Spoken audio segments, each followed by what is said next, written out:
Pemirsa, serangan balasan Iran ke Israel membuat otoritas Israel mengurangi jumlah penerbangan. Hal ini memicu kericuhan di Bandara Ben Gurion Tel Aviv yang dipenuhi warga yang panik hendak menyelamatkan diri keluar dari Israel.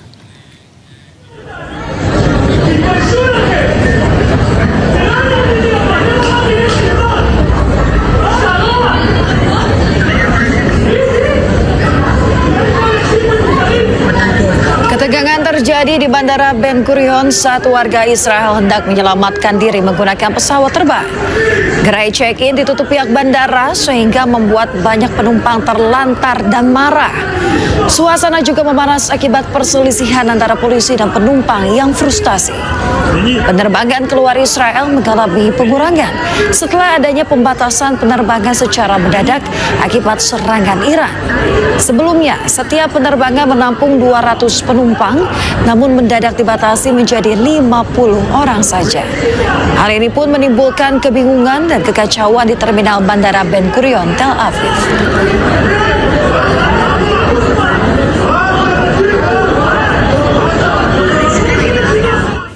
Konflik Iran dengan Amerika Serikat dan Zionis Israel bukan lagi perang saling berhadapan. Kecanggihan teknologi tiga negara ini membuat serangan menjadi nirawak.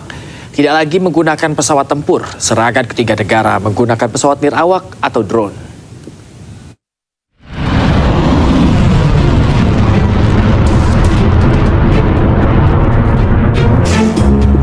Garda Revolusi Iran terus meluncurkan serangan drone ke arah target Israel dan aset militer Amerika di Teluk sebagai bagian operasi True Promise 4. Konflik kali ini menjadi ajang unjuk kecanggihan perang nirawak tiga negara. Drone militer andalan Amerika merupakan drone tempur, drone pengintai, drone taktis hingga drone berbasis kapal induk.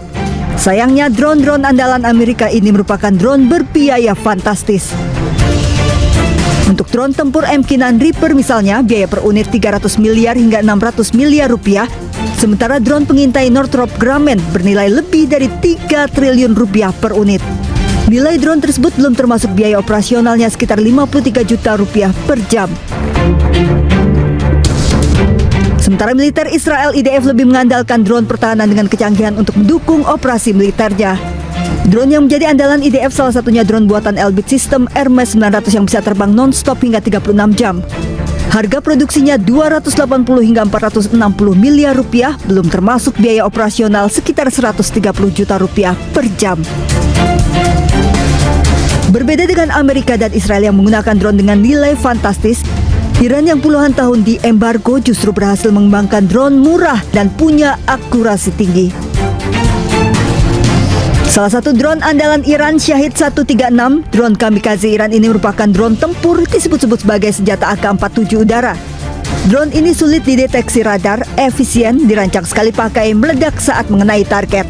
Apalagi drone ini tergolong murah, 300 hingga 800 juta rupiah per unit. Namun untuk mencegat satu drone murah Iran, Israel dan Amerika mengeluarkan biaya tak sebanding hingga miliaran rupiah. Padahal sekali serang, Iran mampu meluncurkan ratusan drone. Tanggapi ajakan akhiri perang dari Presiden Amerika Serikat, Menteri Luar Negeri Iran justru menegaskan siap melakukan perang panjang selama yang dibutuhkan. Iran siap meladeni Amerika untuk eskalasi lebih lanjut di tengah serangan Amerika Serikat yang menyerang sejumlah fasilitas yang dimiliki militer Iran.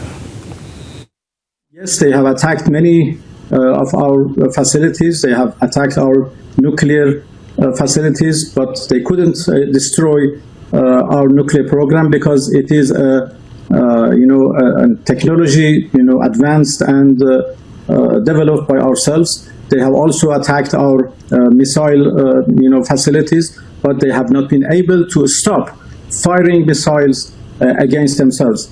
So the firings continues, and we are prepared. We are well prepared to continue attacking them with our missiles as long as. Pemirsa, juru bicara militer Iran mengeluarkan peringatan keras kepada Amerika Serikat dan Israel.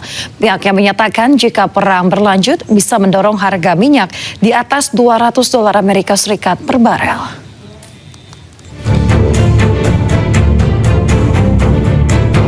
Melalui juru bicara Markas Besar Pusat Hatam Al-Anbiya Iran, Ebrahim Zolfagari, Iran mengeluarkan peringatan kepada Amerika Serikat dan Israel. Pihaknya menyatakan bahwa kelanjutan perang akan mendorong harga minyak di atas $200 Amerika Serikat per barel. Sebelum pecahnya perang pada 28 Februari, harga minyak berada di kisaran $70 Amerika Serikat per barel.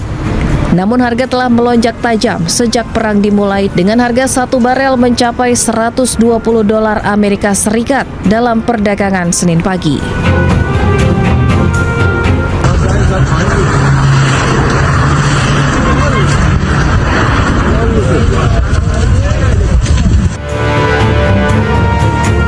Ebrahim mengklaim bahwa Amerika Serikat dan Israel menargetkan bagian dari infrastruktur bahan bakar energi dan pusat-pusat layanan milik rakyat dalam serangan mereka. Pernyataan ini merujuk pada serangan Israel terhadap fasilitas minyak di Teheran pada Sabtu malam. Pihaknya menambahkan pasukan Iran sejauh ini masih menahan diri untuk tidak melakukan tindakan serupa. از دولت‌های کشورهای اسلامی انتظار می‌رود هرچه سریعتر آمریکای جنایتکار و رژیم وحشی صهیونیستی را از چنین اقدامات بزدلانه ضد بشری برحذر دارند تا شعله‌های آتش و جنگ بیش از این گسترش نیابد. در غیر این صورت اقدامات مشابهی در منطقه صورت خواهد گرفت و اگر تحمل نفت بیش از بشکه‌ای $200 را دارید این بازی را ادامه دهید.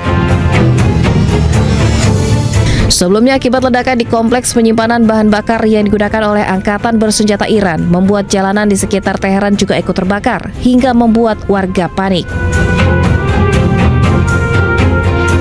Kementerian Perminyakan Iran mengatakan ada 3 depot minyak yang diserang Israel, yakni di daerah Kohak, Shahran, dan Karaj. Usai depot minyak diledakkan Israel, awan hitam menyelimuti Teheran ketika asap tebal terus mengepul. Warga diminta tak keluar rumah karena hujan yang turun tercemar mengandung asam yang berbahaya.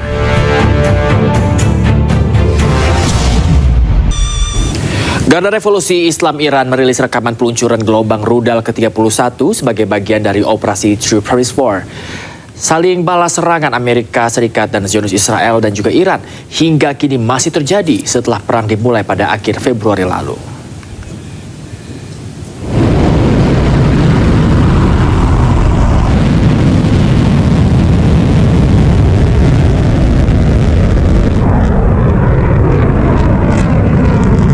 Rudal-rudal yang diluncurkan sebagai bagian dari gelombang ke-31 operasi True Promise 4.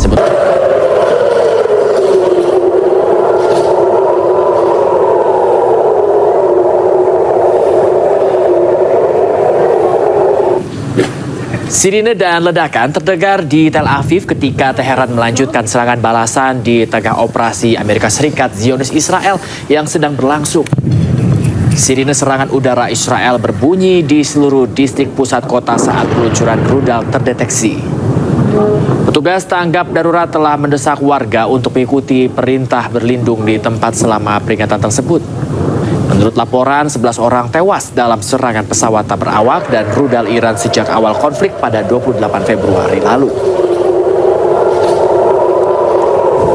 Sementara itu, Amerika Serikat mengelak bahwa rudal Tomahawk-nya lah yang telah menghancurkan sekolah perempuan di Minab Selatan Iran dan menewaskan 170 orang termasuk anak-anak.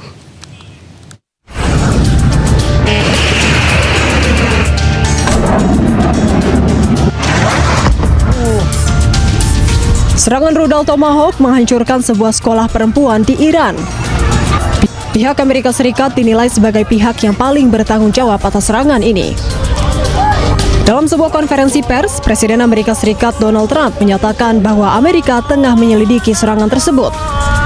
Trump seolah ingin mengatakan bahwa ada pihak lain yang seharusnya bertanggung jawab. Tomahawk missile likely destroyed that Iranian girls' school. So will the U.S. accept any responsibility? Well, I haven't seen it. And I will say that the Tomahawk, which is one of the most powerful weapons around, is used by, is sold and used by other countries, you know that. And whether it's Iran, who also has some Tomahawks, I wish they had more. But whether it's Iran or somebody else, the fact that a Tomahawk is very generic. It's sold to other countries, but that's being investigated right now.